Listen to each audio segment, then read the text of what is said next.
Thanks for catching up with us in the trenches with Dave Lapham, brought to you by First Star Logistics. We are in the studio that they provide for us, which is second to none, as is our special guest. Combine week in Indianapolis just concluded. Charles Davis was there, and he is the analyst for the Combine. He's analyst for CBS. He's an analyst for NFL Network. He's an analyst for NFL Sirius Radio. XM Sirius Radio. I mean, he covered the Combine from top to bottom. So figured, let's get his perspective. Get his perspective on prospects, get his perspectives on the Combine itself, the future of the Combine. Anything NFL, Charles Davis has an opinion on, and it's a very, very well-researched, thoughtful opinion. Charles Davis is an outstanding communicator. He tells us all about the Combine, things he heard at the Combine, fills us in on what's going on in the National Football League.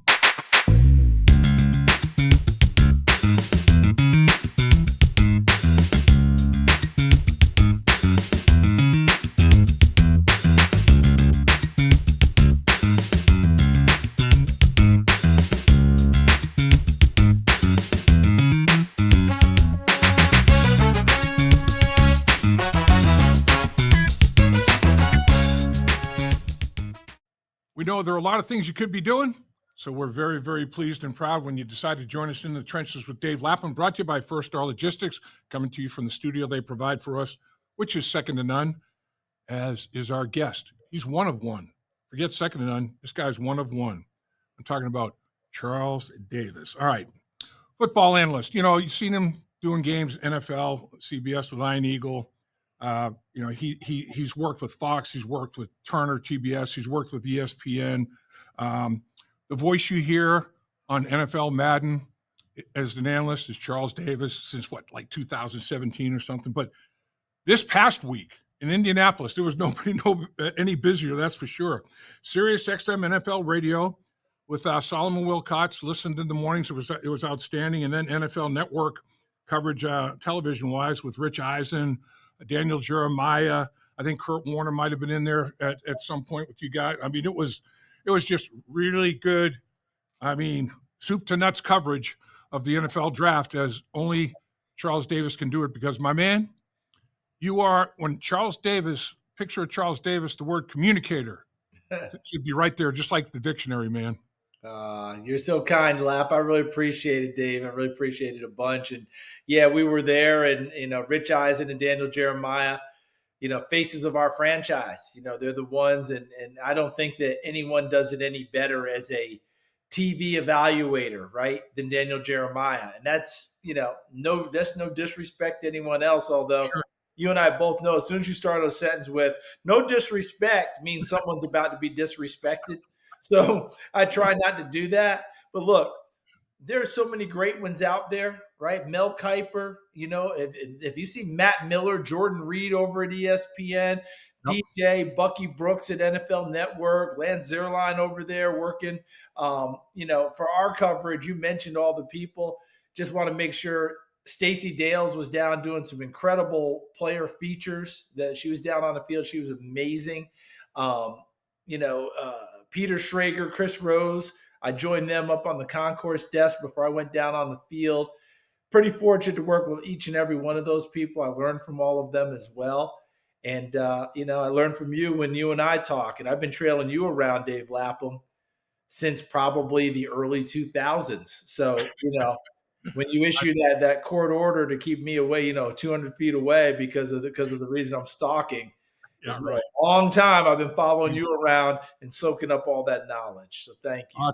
It's been great getting to know you, not only as a broadcaster, but as a human being, because you're outstanding, man. There's nobody better walking this earth than Charles Davis as a person. There's no question about that. So let's talk about the week you spent at the Combine. The Combine is morphing a little bit. It seems to be always, a little changing. There's always a need for a Combine in some way, shape, or form, though, isn't there? Yeah, I think there is, Dave, and I like how you framed it. It is morphing, right? But you keep me honest here, okay? Let's go back a ways, all right? Yeah. when we talked about the combine, let's call it 10 years ago, it was almost reverential tones about it, wasn't there? The old school guys were in charge of it. Yep. There was going to be no crowd in there at all because that was distracting and it wasn't, respecting the work that was going on. Remember, the old school guys were like, there'll be no fans in here, period.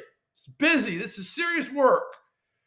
There's also, if a kid didn't work out at the combine, there's a lot more, I would dare say, call it criticism of that youngster who did not work out at the combine.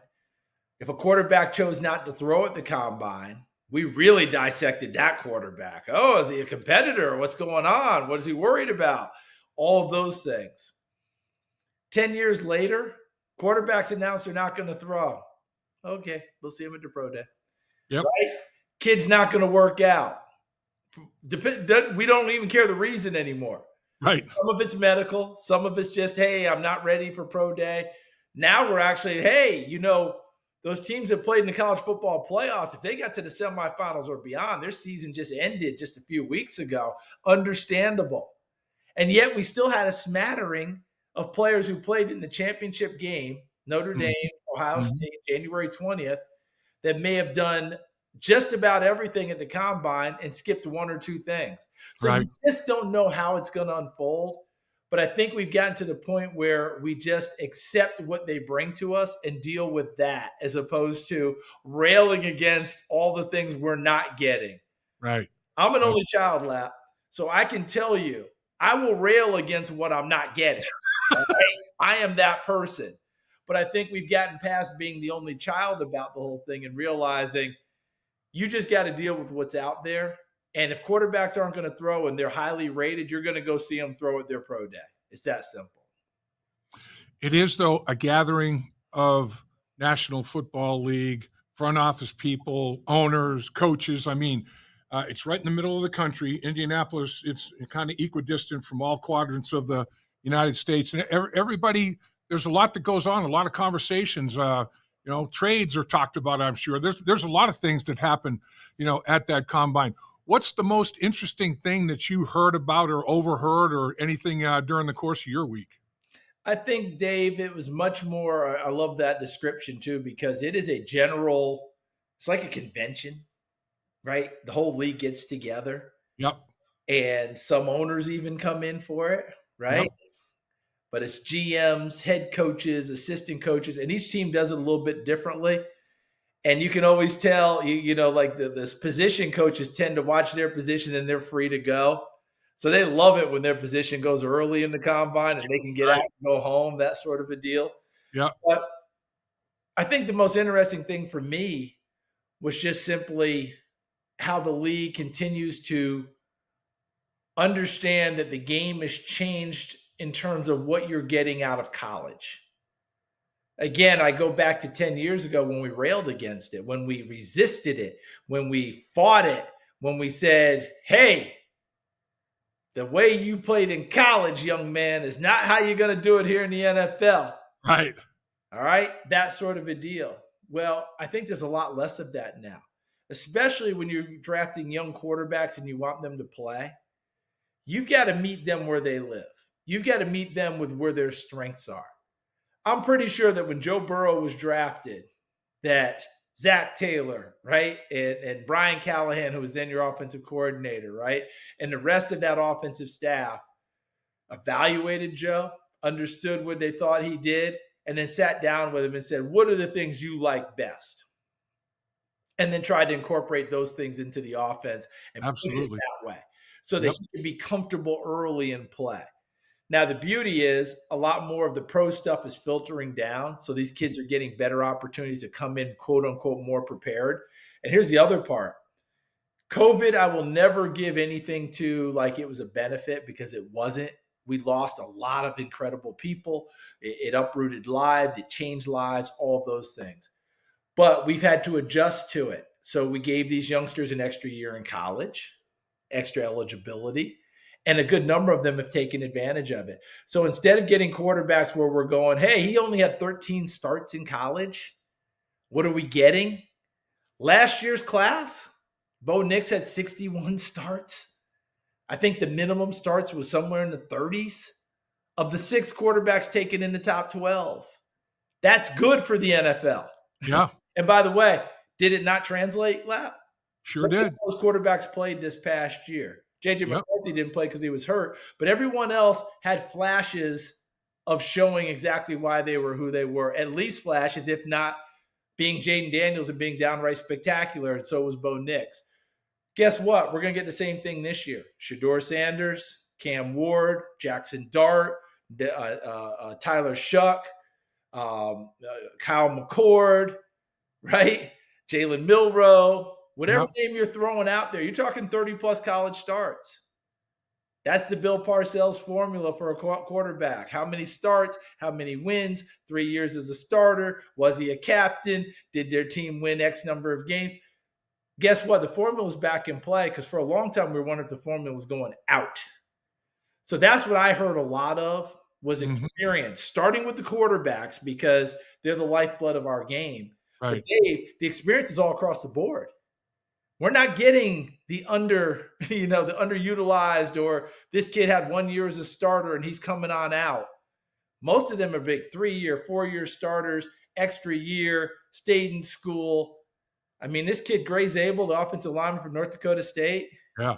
he stayed, won another national championship, Yep. added to his resume, and then showed up at the Senior Bowl and took on all comers. And he was probably considered a second-round guy. I think he's pushed himself into the first round because of the Senior Bowl and what he's done here, what he did in Indianapolis. Yeah, it's great. I mean, tip the cap to him for sure. You mentioned offensive line. In my mind, looking at it, not necessarily first ballot Hall of Famer type, guy in the draft, the prospects at Indy, but man, there's a lot of them. Yeah. I mean, the running back position, I thought there were a ton, but Yes. back to in the trenches, which is our podcast. I'm big on the line play and stuff, obviously, but the offensive line, particularly interior offensive line, interior defensive line, edge guys, defensive line, offensive tackles. I thought, man, there's some from rounds 2 to 6 or whatever. You're going to still have pretty darn good talent to choose from. And the Bengals, Yes. they've waived Sheldon Rankins, Sam Hubbard retired, Alex Kappa they've let go of as well. So it's going to be a lot different. I mean, things are going to be different personnel wise in the trenches for the Bengals. What do you think in terms of like free agency? That's coming up first, obviously. In the NFL draft, do you think that there's going to be bodies to choose from there? A bunch of them. I think you laid it out perfectly, Dave. This is a year, Daniel Jeremiah, my colleague, as I said, who I think is the best going. He said it perfectly. We may not have stars in this draft, not as many as we're used to having where this kid's a star, but we have starters all the way through. So you're right. From rounds 2 through 7, we're going to have plenty of guys. But in the first round, I think it'll be a race between offensive and defensive linemen. How many go? Who's going to have the most go in the first round? And then within the defensive line, is it going to be more interior defensive linemen or is it going to be more edge rushers? It is a heavy lineup of people for the first round. And when I say heavy, I mean heavy. We're talking 300-plus pound guys that we're going to be talking about. And even the whippets we're talking about are 250, like a James Pierce from Tennessee. So all in all, it's a big, big offensive line, defensive line, big hulking people type of a draft starting in the first round. And then depending on how many quarterbacks go in the first round, so let's say there's 2, just for hypotheticals. That night is going to be like the convention in Indianapolis. Phones are going to be ringing across the league about people jockeying to get in position. If they didn't take their quarterback in the first round, do they come up and get one of these guys that may have emerged, not just at the combine, but in the season? Let's say Jackson Dart doesn't go in the first round. Now it's him, Tyler Shuck, Milroe. I mentioned Kyle McCord, right? Quinn Ewers from Texas. Whoa. If you didn't get him then, you're coming to get him now. And then the next group you're coming to get, I think, are the runners. Because I think the running backs. Are we getting 1, 2, 3 in the first round? Let's say we get the normal lately, which is like 1. Now in the second round, here comes everybody to go get these runners. And by the way, there are enough runners to supply you rounds 2 through 7. That's how many there are this year, just like there are with the offensive and defensive linemen going 2 through 7. And Dave, I know we talked about a certain time, but go ahead and add 5 to that, and we'll call it square. Okay. Let me ask you then about if you're free agency. You played defensive back for Tennessee, high level. You coached college football. You know everything there is to know about handling things in the secondary. When you have Jamar Chase, who won the Triple Crown, and I mean, this guy has earned the right to be the highest paid wide receiver in football. The Bengals know that. They've admitted that. Yep. So you got to get him signed. But T. Higgins, the Bengals last year were 8-4 when T. Higgins and Jamar Chase both played. When T didn't, they were 1-4. So as a defensive back and as a guy that coached the position and now one of the great broadcasters in the history of the game, watching that part of the game, how different is it when you don't have, T. Higgins and Jamar Chase, it's like peanut butter and jelly, but you don't have both of them, right? You're exactly right. And it changes everything. It changes your coverages. It changes your fear level, right? It changes how aggressive you want to be, not just in the secondary, but everywhere on your defense. Because if you get in too many one-on-one situations with those two and they catch the football, they make you pay because you miss that tackle, and then one of them is running into a goalpost next in the end zone. So that's where you are concerned. And they are such a tandem. And Dave, you've watched this for a long time, so please tell me if you think I'm wrong on this. We always talk about wide receiver 1, wide receiver 2, wide receiver 3, the whole deal, right? As a general rule, this is like, to me, Hollywood. There's a great expression in Hollywood. It's hard for a character actor to become a leading person. Okay? Very difficult to do. You either are or you aren't. Yep. Most cases, wide receiver 2 is wide receiver 2 for a reason, and it's hard for wide receiver 2 to become wide receiver 1. Right. The Bengals actually have a duo where if one is out, the other is easily wide receiver 1. It reminds me of Marvin Harrison and Reggie Wayne in Indianapolis. When Marvin finally retired after a Hall of Fame career, Reggie seamlessly became wide receiver 1. Yeah. That is a rare thing in this league. Very rare. People think it happens all the time. I would tell people, go and check, and you get back to me and let me know how often wide receiver 2 does so well. Because how many times have we seen wide receiver 2, I need a chance somewhere else, and they go somewhere to be wide receiver 1, right, and it never goes quite as – I shouldn't say never. It rarely goes quite as well. You're usually wide receiver 2 for a reason. Cincinnati actually has 2 wide receiver 1s, and that is really, really rare. Certainly is. No doubt about that. So let me ask you, put on your general manager hat. If it comes down to it, do you sign Higgins or do you sign Hendrickson? Oh, my goodness. If you have to come down to it? Yeah, which they shouldn't. They don't have to come down to that. Woo! But I mean, in my mind, they can get it all done. They position themselves to do that. But would you, do you want to break up that trio of Joe Burrow, T. Higgins, Jamar Chase at the cost of, what if it cost Trey Hendrickson? I mean, that would be a serious quandary, wouldn't it? Well, I just heard a big thud in the background. That was Duke Tobin falling over right now, in charge of player personnel. That was Katie Blackburn going down to one knee and fanning herself and saying, "What are you guys doing to me here?" I know. Also, I would just tell you, I don't know if I have the guts to say it, because the last thing I want is Trey Hendrickson wanting a piece of me or T. Higgins wanting a piece of me. But I do know that they are built and constructed with Joe Burrow dealing with these guys. Age also kicks in. Yeah. Trey Hendrickson's a little bit older, not a ton. It's not like he's on his last legs. Guy just led the league in sacks. No doubt. But I do think that they would probably go in that direction with Higgins. It's just a guess. Yeah. Because with that offense, as high-powered as they are, we're not asking them to be number 1 in the league on defense. We're asking them to be adequate on defense. And last year, unfortunately, it got away from them. They weren't adequate on defense. Even as great as Trey was, he didn't have the help that went along for various reasons, injuries, other things, you name it. It just didn't work. But the way that they're going, it feels like offense first. Let's see if we can get the defense to a decent level, and then we go from there. But please don't have Trey Hendrickson come for me, because I hear you. the man deserves way more than that. And all I know is you can make this case. The man led the league in sacks, and he was their only pass rush threat. Yep. Every team knew that, yet he still led the league in sacks. Unbelievable. 35 sacks the last 2 years, 17 and a half sacks 2 years in a row. What? That deserves such respect. Yeah. And the man goes out there and plays without gloves no matter what the weather. It's just who he is. I mean, you name it. I want Trey Hendrickson on my team. I think that they can get all of them. Yeah, I agree. Too. And I think that Duke and Katie and the rest of that crew are going to find a way. This is one of those things where contracts are contentious at times. But at the end of the day, this Bengals team has a window of opportunity that is still there.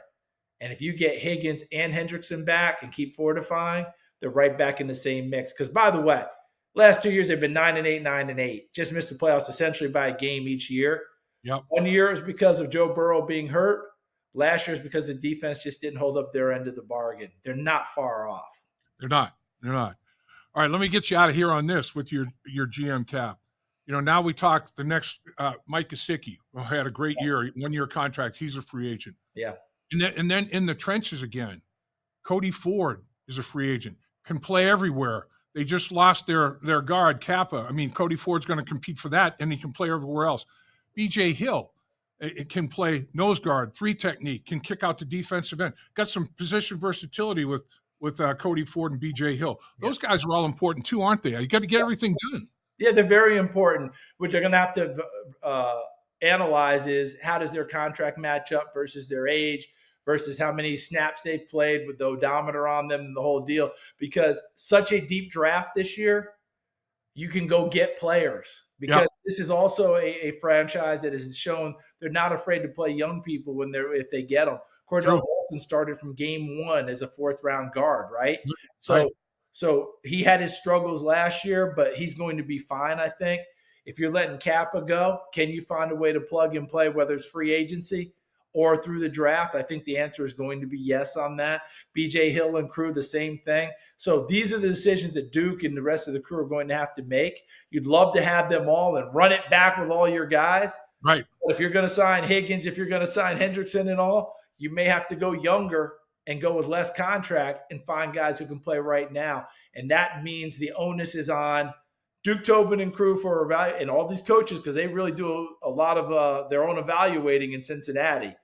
Who you like in the draft, who you like in free agency, and then you've got to coach them up so that they are ready to play. Everyone's going to say, hey, we want to do it like Philadelphia, right, Yeah. Dave?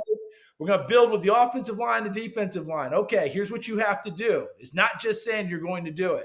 You've got to draft the right people. You've got to sign the right people in free agency, and you have to coach and develop them. Philadelphia has done all of those things. That's why they've got what they've got. Right on. If it was that easy, we'd have 32 teams saying, guess what? We've got the same offensive and defensive lines too. I will leave you with this, Dave. In Indianapolis, I heard this conversation. Someone was talking about Philadelphia and talking about another team was saying, hey, I think our defensive front's as good as Philadelphia. And they go, well, maybe, but Philadelphia's got 4 more behind them. That's where things change. Howie. Oh, man. Howie's the man. I'll tell you what, that you hit on it. To me, it's the double D. Draft is one thing. You got to put your bat in the ball there. But, man, you have to come back to the plate and get at least an extra base hit, if not a home run, when you're developing these guys, man. You got to draft and develop. I mean, it's question. He's Take Jordan Davis, for example, in Philadelphia. They got him in the first round. The question on him was stamina. How many plays will he play? Didn't play a ton at Georgia. His rookie year at Philadelphia, I think they still have those kind of questions. Last year, he played more plays than he's ever played. He played at a higher level. Sometimes it takes time for maturity to kick in. And Jalen Carter, who they ended up getting because he was the best player in the draft, but then we had the off-field incidents. We had question marks, and they dropped all the way to 9. Howie Roseman went up to 9 to get him. Yep. And this year, I'm watching the divisional round playoffs against the Rams, the game in the snow. They got tight late. And how did they close the game out? Jalen Carter with a sack on 3rd down. Jalen Carter with pressure in the face of Matthew Stafford on 4th down, forced the incompletion. And that would have been 95% of the plays on defense for a 320-pound defensive lineman. Draft, develop. Philadelphia does it as well as anyone. Bingo. Well, I'm just thrilled to hear that my opinion about the interior and edge defensively in the interior, where the Bengals need help, they got to firm up that pocket for Joe Burrow. This draft is got that in spades. Charles, I can't thank you enough. I know you're as busy can be. You're a great friend to give us the time that you give us, and your perspective is second to none. I value your opinion on anything with respect to football. You are football, man. Appreciate you. And it's right back at you, Dave. I want you to do me a favor at some point. Take a look at some of these interior offensive linemen. Tell me guys you like, so I make sure I know what I'm talking about. Yeah, right. There's a kid from Kentucky named Cox who plays center. Yeah. Let me know what you think, because I think he's a plug-and-play center in this league, and he's getting overshadowed by so many guys around him. But what they've done at Kentucky over the last 5 to 7 years is they've developed offensive linemen. They have a name for it. They call themselves the Big Blue Wall. Yeah. And he's the latest to come out of the Big Blue Wall. And let me tell you, for a Tennessee guy to talk nicely about a Kentucky, he must be a player. That's all I'm telling you. All right. I'm telling you. Because we don't do that with Kentucky guys. All right. But he can play. And the corner out of Kentucky, Maxwell Harrison, blew away the combine. He was hurt a lot of last year, so people forgot about him. I think people know who he is now. He could easily be a first-round corner. They get linemen, they get interior defense, and they get big horse up front. I mean, Stoops is doing a heck of a job, man, and he knows. Doing a great job. Build it inside out, man. Yep. Doing a great job. And you got a 25-year-old quarterback at Louisville that can play. Don't worry that he's 25, Tyler Shuck. That stuff is out the window these days. No one cares. Can he come in and play? And by the way, I think being 25 and coming into the league at quarterback is an asset. I get a mature kid who jumps into my huddle instead of a kid jumping in with a bunch of grown men wanting to know if this kid's got it. 25 years old, married, 4 degrees with his college schooling. I don't think he's going to jump into a huddle intimidated. Right on, man. You are the best. Like I said to start it off, Charles Davis, one of one. Can't thank you enough for your time. Thank you, Dave. Always a pleasure to spend time with you. You take care of yourself. You too. Totally enjoyable, my man. Dave Lapham here. While games are over for the season, there's no off-season for In the Trenches with Dave Lapham or First Star Logistics. First Star Logistics gave away great prizes during the season, which will continue with exclusive content in the First Star Media Group YouTube channel. So please, do me a favor. Subscribe to In the Trenches, hit the like button, and visit the First Star Media Group YouTube channel for exclusive content and special giveaways.